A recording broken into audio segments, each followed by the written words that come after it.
All right, hello everyone. Welcome to the latest episode of Highlander Newsroom. My name is Jonathan Fernandez. I'm the EIC at the Highlander newspaper, and today at the table we have Colin Carney, radar editor. Evan Ismail, managing editor. Sylvia Ferrer, copy editor. Yeah. How are you doing, Sylvia? I haven't actually been on a show with you yet, so I'm excited to see how this Never goes. mind. How you doing? I'm doing great. A little bit sick, so I might sound sniffly on here. But doing Nah, it'll be fun. It'll be fun. So we're going to get started with our editorial from this issue, which was on homelessness. It's an issue that I think is especially relevant in California. Riverside Mayor Rusty Bailey has taken an innovative approach to bringing awareness to homelessness in the area. He spent somewhere between 10 to 15 nights in an aluminum homeless shelter to raise awareness. And I think this is just like a good jumping off point for us to start a conversation and discuss whether you think this is actually a productive approach or just more of like a publicity stunt. So feel free to jump in. This your thoughts. I guess I'll go first. You guys are feeling a little shy today, but yeah, I mean, I think it's not going to get anything done like immediately, but I think it's good to like at least draw attention in and let people know what's going on. I also think it's pretty cool because like no other mayor that I know of is doing this. So it shows that he at least cares, kind of like he's trying to do something good. His heart's in the right place. He's trying to get something done. And yeah, I think just seeing him out there definitely like it gives him an edge over, I think, other mayors who haven't really shown like a desire to really get into it. Yeah, I tend to agree. I mean, I think I brought this up in our meeting too, is that I think we should be a bit charitable with him when thinking it's a publicity stunt. I mean, maybe, I guess, but I think also there is that element that a lot of public officials don't really know what it's like to be in another person's shoes, whether that means just being in poverty or also being homeless. And I think when you actually get that perspective, it helps you kind of change your outlook, and I think that's really crucial when you're crafting policy. I would like to see other mayors doing that. I think that Rusty Bailey has been a long time kind of advocate for that, for homelessness and homeless veterans and those folks. So I think it's really important for our public officials to get more experience about what it's like, especially if they come from a place of privilege.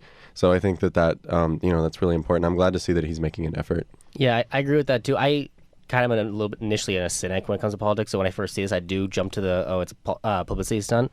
But when I see that's 10, 15 nights, I get a little more accepting of it. Also, too, I think it's a good thing because they have the effect of also maybe bringing politics to the homeless and making them more engaged with it, and also like making them show that we, or at least some people, do care and they are at least giving some attention to it. Whether it works actually is executed in the long game, waits to be seen. But I do think this is a good step in the direction to bring awareness and also to bring politics to people who usually don't.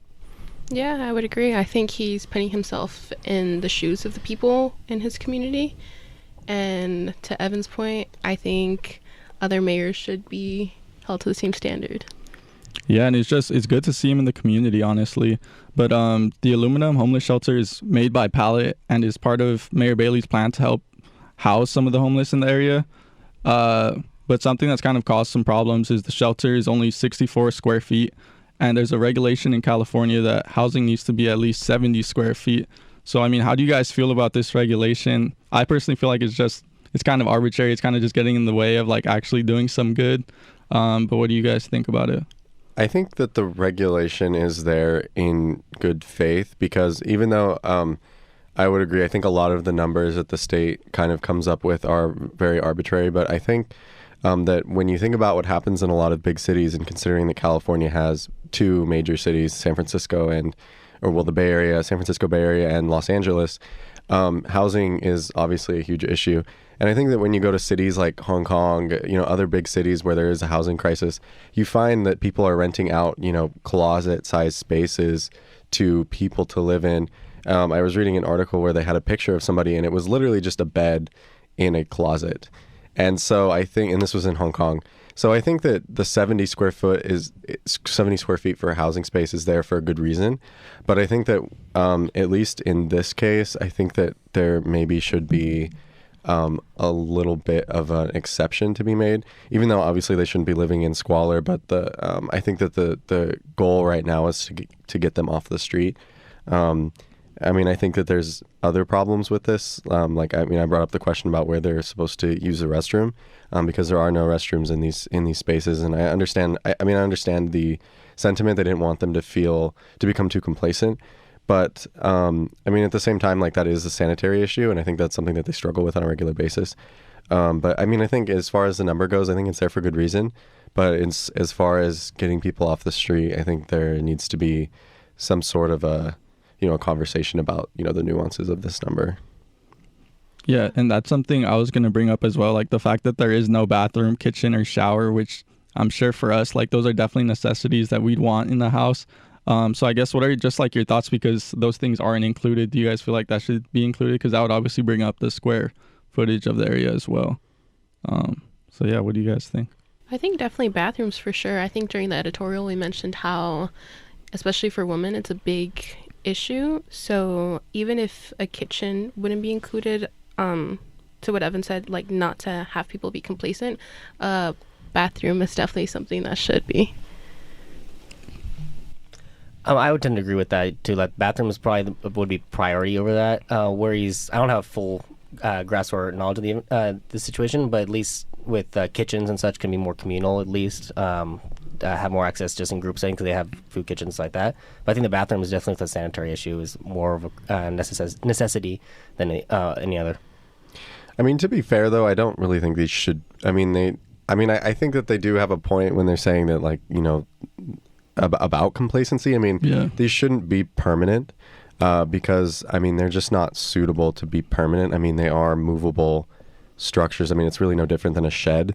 I mean, nobody should really be living in that for a long period of time. I think at most these should just be transitory, because I really think that this is a Band-Aid solution. I think people need to understand that is that these aren't something that is supposed to, solve this problem overnight and give these people permanent shelter.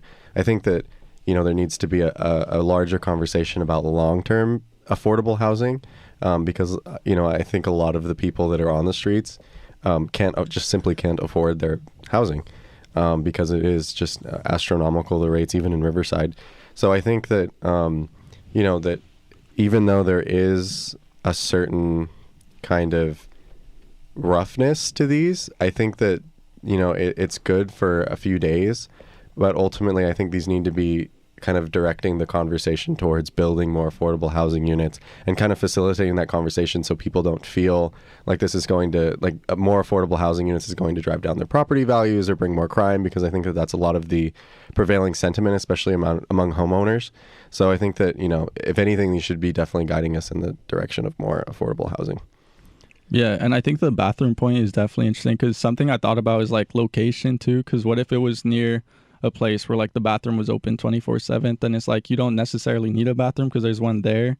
Obviously you'd rather have it like in your own, like, where you're living, but location is another, like, interesting aspect of this in terms of logistics, because I think they've yet to figure out where exactly they're going to place these, or like who's going to get priority, how do you establish who gets the housing.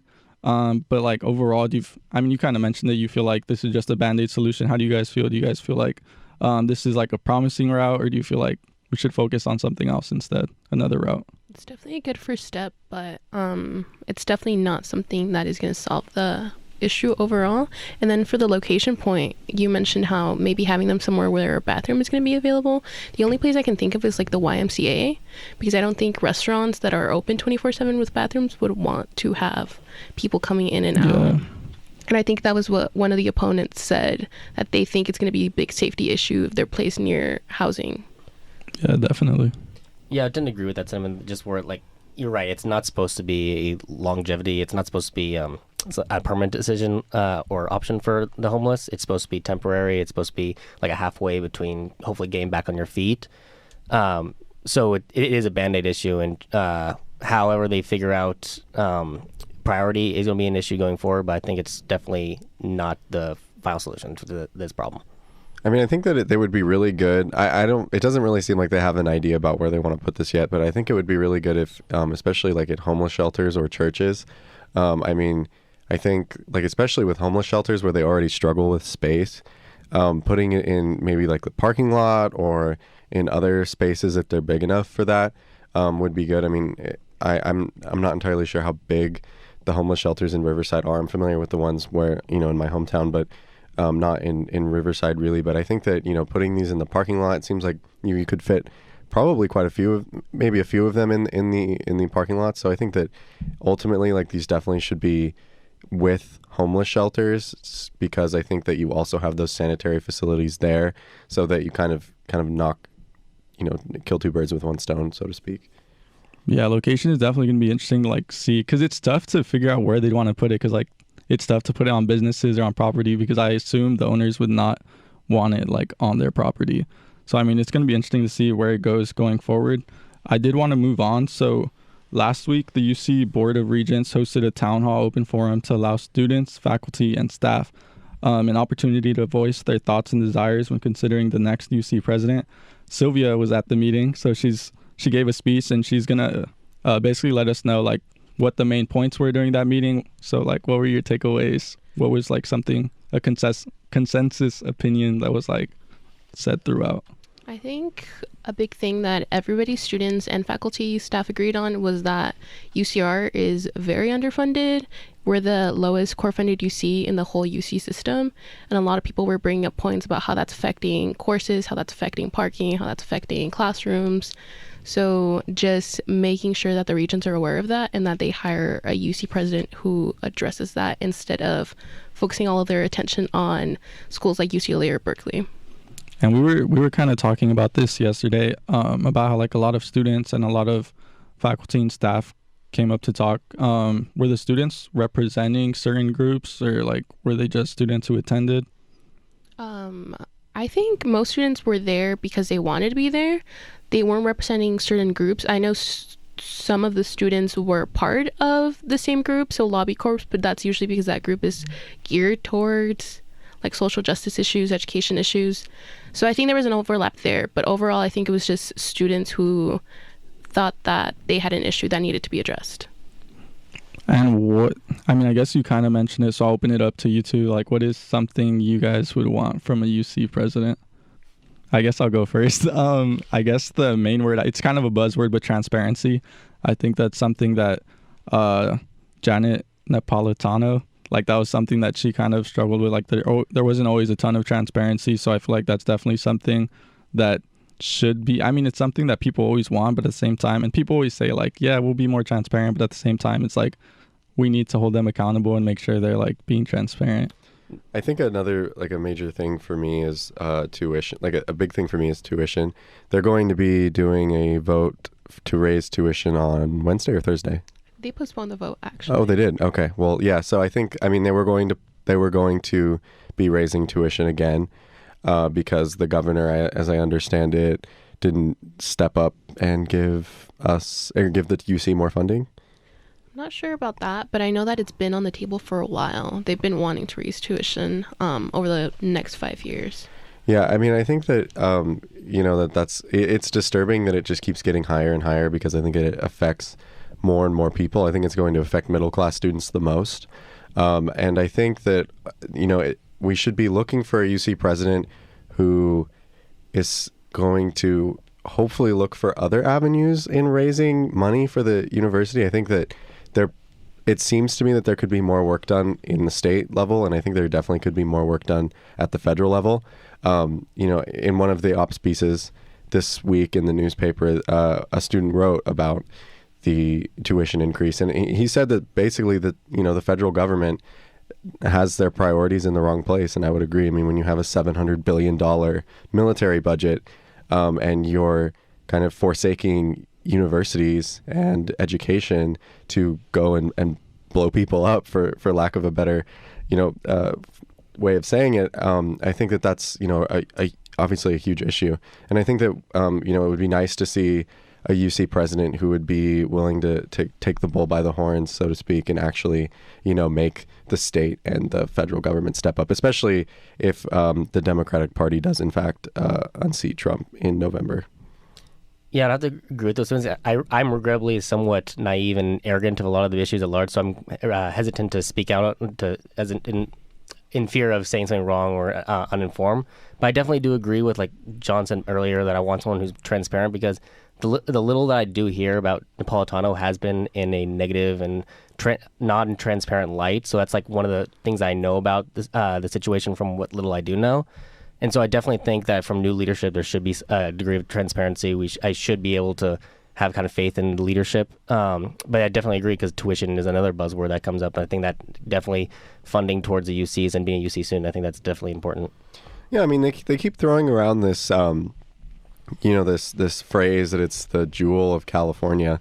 The UC is or the crown jewel of California. And I mean, it's such a, it's so, like, I just don't get it. Like, it's like, if it's the crown jewel, protect it, like, why are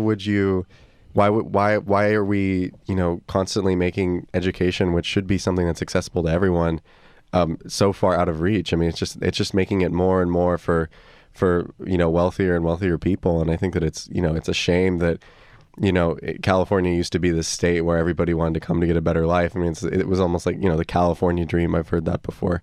And, it's a shame that that's becoming more and more out of reach. It's the same with housing, the costs that are going up in the state. And I think that tuition is such an easy way of raising money, but it's the wrong way to do it.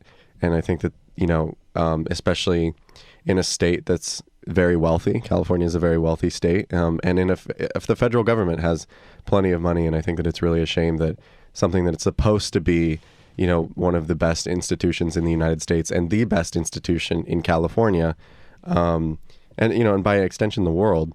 I mean, the United States has stellar research institutions, and the UC is obviously one of them. And I think it's a shame that, it's becoming such a, it's just so expensive and so out of reach. Yeah, I think the fact that it's so inaccessible was a lot of what people brought up with in the meeting, and how, especially here at UCR, how the fact that we're not funded enough might be, I think somebody said it was a marker of institutional racism, just because the surrounding area is predominantly Black and brown and low income, and the fact that raising tuition just makes it so inaccessible for people who can actually come here is pretty disgraceful. I know that's something that I said during my public comment, was that I would want a UC president who actually is accountable, like Jonathan said, and I don't think we saw that with Janet. They did file a lawsuit against Trump for DACA recipients, but she also deported like over 2 million people while she was Secretary of DHS. So I hope that the Board of Regents definitely gets somebody who is more of an advocate for students in all sense of the word. Yeah, I would definitely second that. I mean, I think it is kind of hypocritical for Janet Napolitano to step up for DACA students when she has such a terrible record when she was Secretary of DHS. I think even considering somebody who was Secretary of DHS for the position is absurd, especially under George Bush, which I believe she was Secretary of DHS under George Bush, right? I think so. Yeah. So, I mean, I think that, that hopefully they'll be looking for somebody who's a bit more progressive. I think that now, I think people are a little bit more aware of what's happening. I think social media has played a huge part of that. And I think people are they're paying attention more, especially about, especially when they're trying to stick it to your pocketbook. And I think that, people are going to be a lot more vigilant. And I think I hope that the Board of Regents aren't naive to that. Because I think that if they do make the wrong decision, they're going to hear about it, and I think that it's going to make a huge impact over time, depending on who they pick. Well, I think it's important that they were here. I know that they're not just going to the top tier UCs. So would you all want to see more accountability for the regents to actually come to different campuses? I noticed that even though they were here, though, a lot of them, after the meeting went on for a while, it was like a 2-hour event, they just started not paying attention, getting up from their seats. Some of them were kind of on their phones for a lot of it, which I thought was really disrespectful. But would you still want them to come and make that sort of tour that they're doing right now? I mean, I definitely would, because they need to hear like what the students and like what the people from each university have to say. And also, like, if they're on their phone and like not paying attention, the people who are there definitely need to like hold them accountable and be like, what are you doing? Like, you're here to pay attention to what we're saying. Why are you on your phone? And I think that's something they should be doing at these meetings as well. I mean, I will give them credit. I am glad they're here, or that they came. Yeah. Because, I mean, we've had regents come by before. I mean, I have interviewed a couple of them. I've interviewed one of them. We've interviewed a few of them. Two of them have actually come to our office. So I think it's good that they're showing their faces here. But, you know, I think it is important to note that these regents are appointed by the governor. They come from places of privilege. I'm not surprised that they're kind of tuning us out, because I'm sure when they were going through college, it definitely wasn't this expensive, and I'm sure they may not have a problem sending their kids to college, because I know a lot of them are executives of large companies, and that they come from places of privilege. I mean, just look up their bios on the UC Regents website. So I mean, I'm really not surprised that they were kind of tuning the students out. Because they seem, even when I went up in 2016 to cover the UC Regents meeting when they were going to raise tuition yet again, they were really not receptive to criticism at all. And I think that hasn't really changed even in 4 years. So I think it's a good sign, but I think they could definitely do better, because especially when, you know, their UCLA and UC Berkeley hold so much more power. Yeah, I definitely agree, and at risk of sounding like I'm reiterating, but like definitely it's worth it that they're here and they're making the effort. But I always have the fear when it comes to just politics at large and public officials, the appearance of public outreach, where I'm just here to make it look like I did it, to get the applause and to feel like I'm being transparent. But it will come down to, at the end of the day, do they actually act upon what was demanded of them, what the public wanted? So it's very upsetting that I hear that they're just on their phones and not paying attention, but at least they're there, but it waits to be seen if they actually take action on what is said. And that should be what they're held accountable for in the end of the day. Yeah, I definitely agree. Do you guys have any final thoughts on this before we segue to something else? No? Good? All right. So now we're going to be moving on to arts and entertainment. The movie 1917 came out late last month in the U.S. We do have our resident movie expert, Colin Carney, here. And Evan has also seen this movie. So can you guys just give us a brief synopsis of the film for audience members? And at least for me, I haven't seen the movie. Have you seen the movie, Sylvia? No, yes. I haven't. So give us a brief synopsis. Yeah, so the brief synopsis would be it's a war movie, World War I, 1917. And it follows two soldiers. They're given the mission to go basically beyond enemy lines and inform a battalion, or the terminology's lost on me, but basically an army to go say, do not attack. It's a trap. The Germans are strategically retreating. So we've lost communication. Go tell them, don't attack, otherwise it'll be a bloodbath. And so it's these two soldiers going beyond enemy lines to get this message before in 24 hours or so. I think with me, yeah, I mean, he's right. I mean, but it reminded me. I don't know if you guys have seen Saving Private Ryan, but it was a very Saving Private Ryan-esque type of movie, but in World War I. So, but I mean, I thought it was phenomenal. Yeah, and even when this movie was announced, I heard it's a lot of people say it's Saving Private Ryan set in World War I, because one of the big things is one of the reasons one of these soldiers is chosen, as is shown in the trailer, is that one of them's brother is in the group that's about to die if they don't inform them of the trap. So it's very reminiscent of, like, we can't let everyone in the family die, and basically to raise the stakes also that the familial ties. So it's very interesting in that comparison. I've been hearing a lot. It's definitely not a rehash of the story by any means. The only real connection is the war film with a family relation.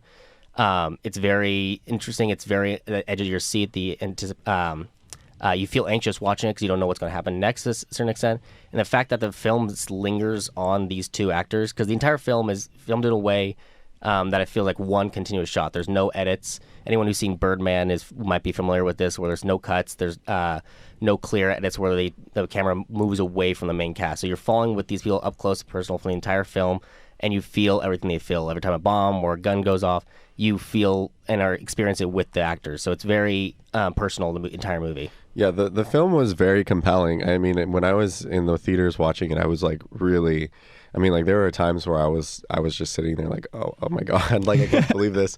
I mean, because it was just a really stunning movie. The cinematic effects are really incredible too. When they're going through a town that has been pretty much burned by the Germans. And it was just, I mean, it was incredible. I would recommend it. Yeah, the cinematography is amazing. Kudos to, I think his name's Roger Deakins, is the cinematographer who deserves everything. Sam Mendes also, his direction is great. I really love this movie, and I think it deserves the praise it's getting.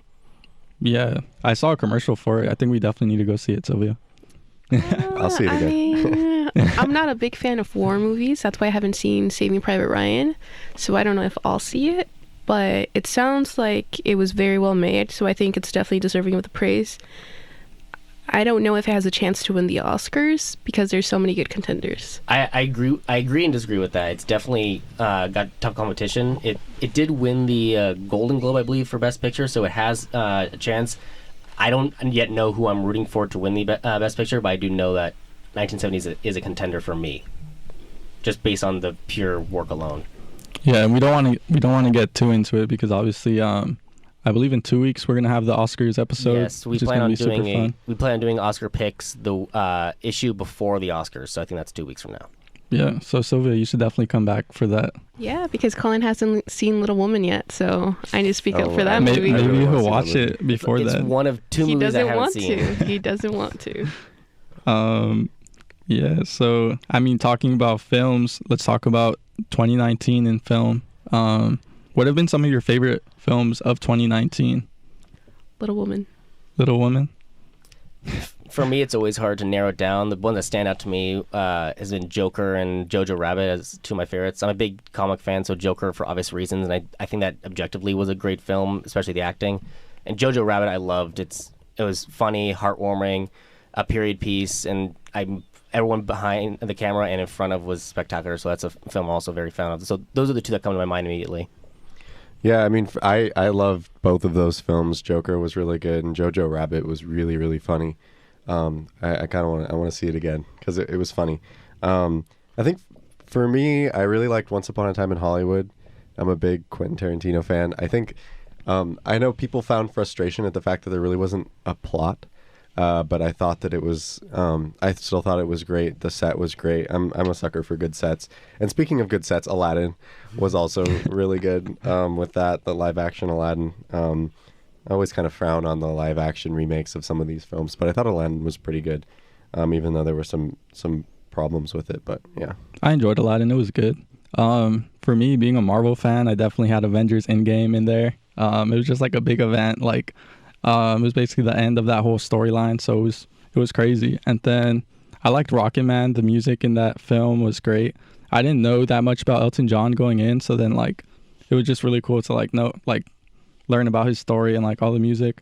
And then I also really liked Joker. Toy Story 4 was good to me too. Like I really liked that one. It was like emotional too at the end. I was like, yeah, Toy Story 4 was really good. I enjoyed it a lot. It feels almost like there's before summer and then there's after summer.